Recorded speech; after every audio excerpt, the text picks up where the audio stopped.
Hello everyone, my name is Kirti Kohar and I can teach chemistry to class 9th and class 10th students. So please give me your next few minutes to understand how I teach.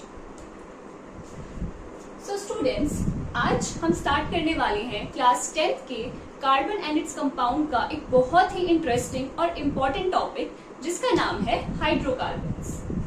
तो आप topic का नाम लिखिए hydrocarbons.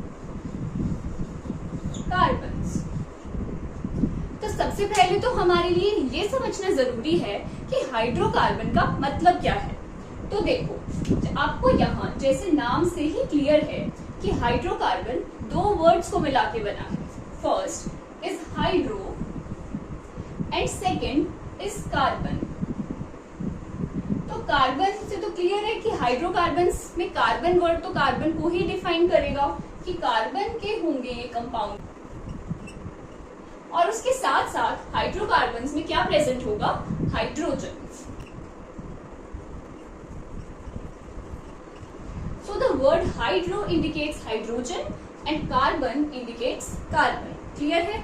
So hydrocarbon का क्या मतलब है कि जो कंपाउंड्स हाइड्रोजन और कार्बन को मिला के बनेंगे उन कंपाउंड्स का नाम होगा हाइड्रोकार्बन. और आज की क्लास में हम इन्हीं हाइड्रोकार्बन को स्टडी करने वाले हैं. तो स्टार्ट करते हैं. सबसे पहले तो आपको ये पता होना चाहिए कि हाइड्रोकार्बन कितने टाइप्स के होते हैं. तो बेटा, हाइड्रोकार्बन दो टाइप्स के होते हैं. फर्स्ट इज सैचुरेटेड हाइड्रोकार्बन्स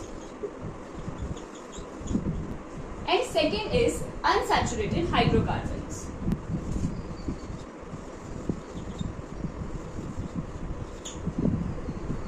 तो आज की क्लास में हम पहले समझेंगे कि सैचुरेटेड हाइड्रोकार्बन्स का क्या मतलब है. तो बेटा, सैचुरेटेड हाइड्रोकार्बन्स उन हाइड्रोकार्बन कंपाउंड्स को कहा जाता है जिसमें एक कार्बन और दूसरे कार्बन के बीच में सिंगल बॉन्ड होगा.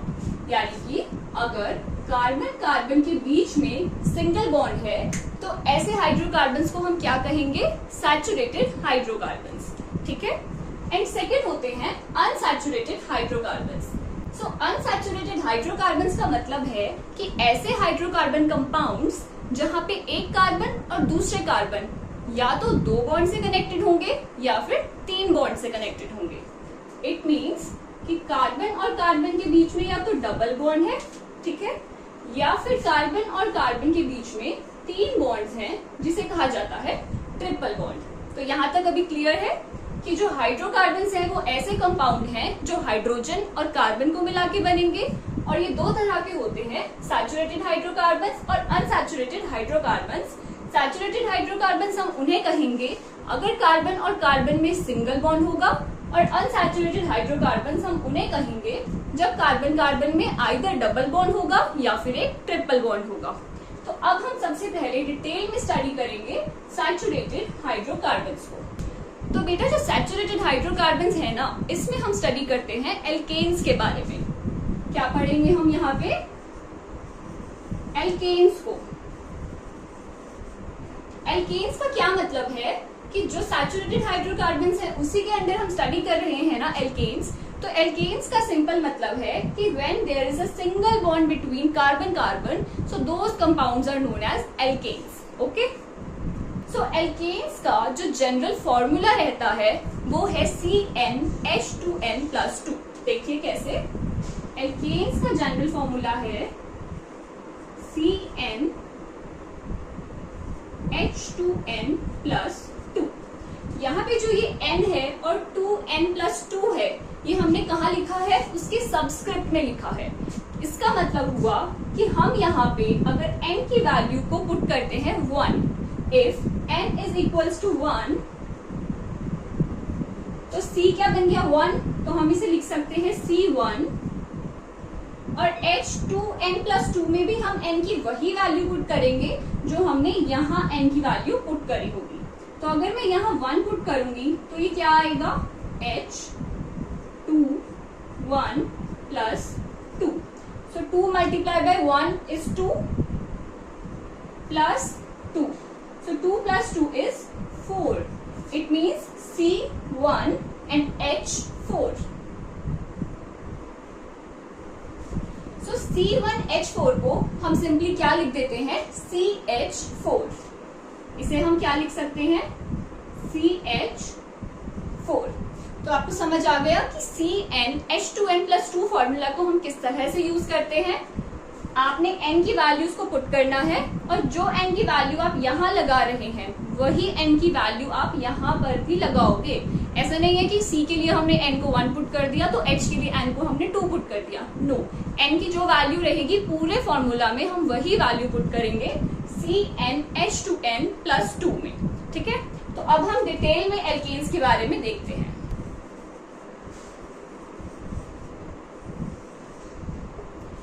एल्केन्स का जनरल फॉर्मूला हमने अभी अभी देखा, क्या रहता है, CnH2n+2।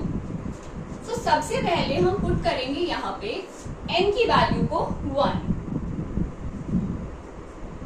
अगर हम n को यहाँ 1 पुट करेंगे तो ये क्या बनेगा, CH4, जो कि अभी हमने देखा है। तो क्या बन गया ये, CH4। अगर हम n की वैल्यू को 2 पुट करेंगे तो C में n की वैल्यू को 2 पुट करेंगे, so it will be C2 and H के साथ भी 2n+2 में हम n की वैल्यू को 2 पुट करेंगे, सो H2 n की जगह पे भी 2 + 2 क्या बन जाएगा ये, C2 H2 × 2 is 4 plus 2. So again C2, 4 plus 2 is 2H6. तो जब हमने n को 2 पुट करा तो क्या फॉर्मूला निकल के आया, C2H6।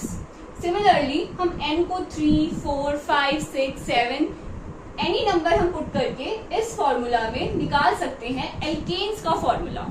और जो भी कंपाउंड्स इस फॉर्मूला को लगा के निकलेंगे उन सभी कंपाउंड्स के अंदर कार्बन और कार्बन के बीच में कैसा बॉन्ड होगा, एक सिंगल बॉन्ड होगा, बिकॉज ये किसका फॉर्मूला है, एल्केन्स का। क्लियर है। अब हम देखते हैं कि इन स्ट्रक्चर्स का या इन फॉर्मूलाज के लिए हम इलेक्ट्रॉन डॉट स्ट्रक्चर किस तरह से बना सकते हैं। तो सबसे पहले हम सिंपलेस्ट मॉलिक्यूल CH4 के लिए समझते हैं। तो देखो ये है कार्बन, राइट।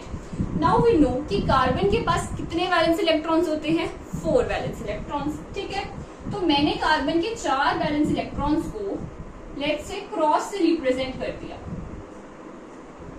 ये क्या है, कार्बन के वैलेंस इलेक्ट्रॉन्स। जो कार्बन की इलेक्ट्रॉनिक कॉन्फ़िगरेशन है वो हम कैसे लिखते हैं, मैं यहाँ लिख रही हूँ 2,4 ऐसे लिखते हैं ना। तो जो ये 4 है वो 4 हमारा कार्बन के वैलेंस इलेक्ट्रॉन्स को दिखाता है।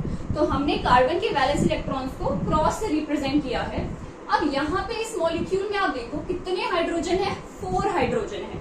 तो हम इस कार्बन के आसपास 4 हाइड्रोजन को ड्रॉ करते हैं, एक हाइड्रोजन, दूसरा hydrogen, third hydrogen and fourth hydrogen, right. Now we know that hydrogen के वैलेंस इलेक्ट्रॉन्स कितने होते हैं, ओनली 1। तो लेट्स से हाइड्रोजन के वैलेंस इलेक्ट्रॉन्स को मैं डॉट से रिप्रेजेंट कर रही हूं। ये क्रॉस और ये डॉट कुछ अलग अलग चीजें नहीं है, ये इलेक्ट्रॉन्स ही हैं, बट जस्ट मैं समझाने के लिए कि ये हाइड्रोजन का इलेक्ट्रॉन है और ये कार्बन का इलेक्ट्रॉन है, मैं क्रॉस और डॉट का यहाँ पे यूज कर रही हूँ। ठीक है, अब देखो हमें ये पता है कि किसी भी कंपाउंड को स्टेबल होने के लिए अपना ऑक्टेट कंप्लीट करना पड़ता है। वही हाइड्रोजन के केस में हाइड्रोजन को अपना ड्यूप्लेट कंप्लीट करना पड़ता है।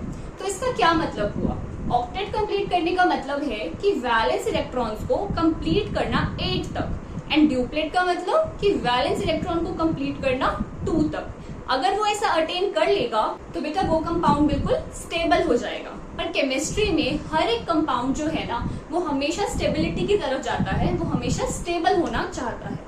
कोई आपसे पूछे कि ये कार्बन जो है ये बॉन्ड बना ही क्यों रहा है, नीड क्या है बॉन्ड बनाने की, सो दैट आप आंसर करेंगे कि जो कार्बन है वो बॉन्ड के थ्रू अपना ऑक्टेट कंप्लीट करता है, जिसके कारण वो स्टेबल हो जाता है। ठीक है, और हर एक कंपाउंड जो है वो क्या अटेन करना चाहता है, स्टेबिलिटी अटेन करना चाहता है। तो अब देखो इसे करना है अपना ऑक्टेट कंप्लीट, 4 इलेक्ट्रॉन तो इसके पास है ऑलरेडी, तो इसे और कितने इलेक्ट्रॉन चाहिए? 4 और इलेक्ट्रॉन चाहिए। तो ये क्या कहेगा कि हाइड्रोजन तुम चारों मुझे जो तुम्हारे पास ये एक एक इलेक्ट्रॉन है ना वो मेरे साथ शेयर कर लो, तो मेरा तो काम बन जाएगा। लेकिन अब ये हाइड्रोजन कहेंगे कि हम क्यों करें शेयर? तो भाई हाइड्रोजन को भी तो चाहिए ना एक इलेक्ट्रॉन अपना ड्यूप्लेट कंप्लीट करने के लिए, इसके पास भी तो सिर्फ एक इलेक्ट्रॉन है। तो ये कहेगा कि ठीक है तुम मुझे अपना इलेक्ट्रॉन दे दो, हम तुम्हें अपना इलेक्ट्रॉन दे देंगे। और देने का मतलब यहाँ पे क्या है? शेयरिंग करना। कोई भी अपना इलेक्ट्रॉन लूज या गेन नहीं करता है। ये बहुत इंपॉर्टेंट बात है जो आपको ध्यान रखनी है कि यहाँ पे किसका फॉर्मेशन होता है? कोवेलेंट बॉन्ड्स का फॉर्मेशन होता है। और कोवेलेंट बॉन्ड कैसे बनते हैं? म्यूचुअल शेयरिंग ऑफ इलेक्ट्रॉन से। म्यूचुअल शेयरिंग का क्या मतलब है कि कार्बन अपना एक इलेक्ट्रॉन हाइड्रोजन के साथ शेयर करेगा एंड इन रिटर्न हाइड्रोजन अपना एक इलेक्ट्रॉन कार्बन के साथ शेयर करेगा, सो दैट दोनों को जो है वो स्टेबिलिटी मिलेगी। कार्बन अपना ऑक्टेट कंप्लीट कर लेगा और हाइड्रोजन अपना ड्यूप्लेट कंप्लीट कर लेगा। तो देखो हम किस तरह से इसे दिखा सकते हैं। ये हाइड्रोजन है, इसने कहा इस कार्बन को कि ये एक इलेक्ट्रॉन तुम मेरे साथ शेयर करो, तो हम इसे दिखाएंगे ऐसे। कितने इलेक्ट्रॉन्स हो गए इसके पास? 1 2, 2 इलेक्ट्रॉन्स हो गए, ये हो गया स्टेबल। सिमिलरली ये वाला हाइड्रोजन भी ऐसे ही बॉन्ड बनाएगा। अब ये वाला हाइड्रोजन भी ऐसे ही बॉन्ड बनाएगा और ये वाला हाइड्रोजन भी ऐसे ही बॉन्ड बनाएगा। तो अब हाइड्रोजन का तो हो गया बॉन्ड कंप्लीट। अब बारी आती है कार्बन के अपने ऑक्टेट को कंप्लीट करने की। तो ये कार्बन के पास 4 इलेक्ट्रॉन तो थे जो हमने क्रॉस से दिखाए हैं। अब ये क्या करेगा? जो ये हाइड्रोजन के ग्रीन वाले इलेक्ट्रॉन्स है ना, इनकी शेयरिंग कर लेगा। किस तरह से? देखो ऐसे दिखाएंगे हम इसे। अब जो ये सर्कल के अंदर कार्बन के इलेक्ट्रॉन्स आ रहे हैं ना, टोटल काउंट करो ये कितने हैं? 1 2 3 4 5 6 7 एंड 8। तो इस तरह से कार्बन ने अपना ऑक्टेट कंप्लीट करा और वो भी अब स्टेबल हो गया।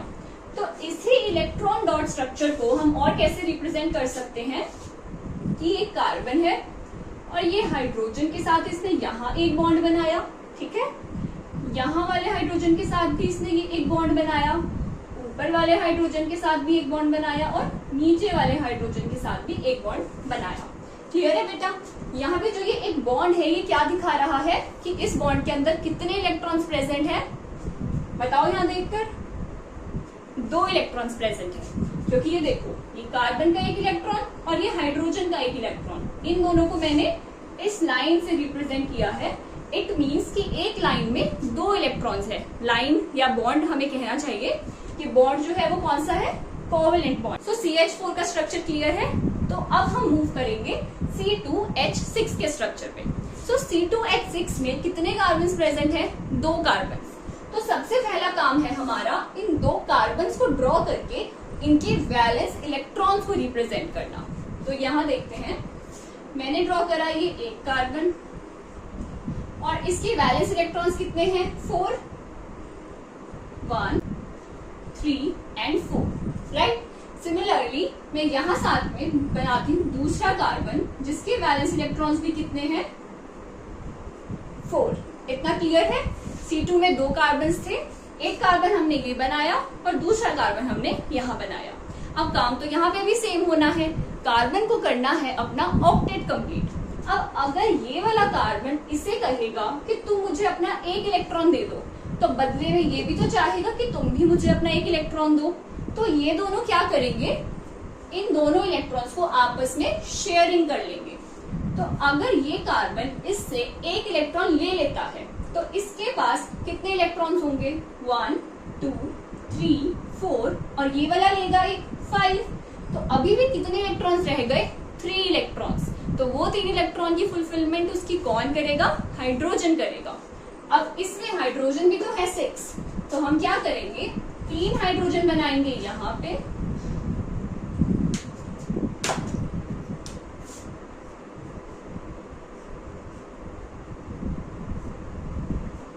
और 3 हाइड्रोजन हम बनाएंगे यहाँ पे, ठीक है। अगेन हाइड्रोजन के इलेक्ट्रॉन्स को मैं डॉट से रिप्रेजेंट कर रही हूँ।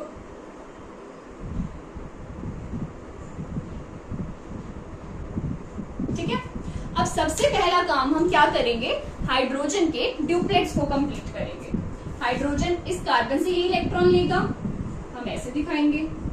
ये हाइड्रोजन इसका ये वाला एक इलेक्ट्रॉन लेगा, ऐसे दिखाएंगे। सिमिलरली ये सारे हाइड्रोजन्स एक एक इलेक्ट्रॉन लेके कार्बन से अपना ड्यूप्लेट कर लेंगे कंप्लीट। ठीक है, अब रह गई कार्बन की बारी। कार्बन को चाहिए 8 इलेक्ट्रॉन्स, तो जैसे हमने यहाँ किया था सिमिलरली हम यहाँ करेंगे। तो कार्बन के पास जो है वो 1 2 3 4 इलेक्ट्रॉन्स है।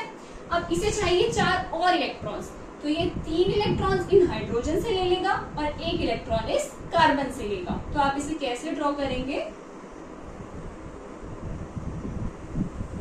कुछ इस तरह से। ठीक है, कार्बन के अब इलेक्ट्रॉन्स काउंट करो, सर्कल के अंदर कितने आ रहे हैं? 1 2 3 4 5 6 7 एंड 8। ठीक है, सिमिलरली ये वाला कार्बन भी इस कार्बन से और बाकी 3 हाइड्रोजन से लेगा और कुछ इस तरह से C2H6 का इलेक्ट्रॉन डॉट स्ट्रक्चर हम बना सकते हैं। ठीक है, अगर हम इसे इस फॉर्म में रिप्रेजेंट करना चाहते हैं तो हम कैसे लिखेंगे? ये कार्बन, इसने एक तो सिंगल बॉन्ड बनाया इस कार्बन के साथ और इसने 3 सिंगल बॉन्ड बनाए हैं हाइड्रोजन के साथ। सिमिलरली इस कार्बन ने भी 3 सिंगल बॉन्ड बनाए हैं हाइड्रोजन के साथ। तो ये हुआ हमारा कंप्लीट स्ट्रक्चर C2H6 के लिए, जिसमें हर एक एटम का ड्यूप्लेट या ऑक्टेट जो है वो कंप्लीट है, as you can see. So I hope आपको अच्छे से समझ आया होगा कि किस तरह से हम एल्केन्स के लिए करते हैं। फर्दर लेक्चर्स में हम कंटिन्यू करेंगे कि हम एल्कीन्स और एल्काइंस जो कि अनसैचुरेटेड हाइड्रोकार्बन्स के अंडर आते हैं उनका क्या जनरल फॉर्मूला है, क्या उनका स्ट्रक्चर है, किस तरह से उनमें बॉन्डिंग होती है, वो सब हम नेक्स्ट लेक्चर में देखेंगे। Thank you for watching my video.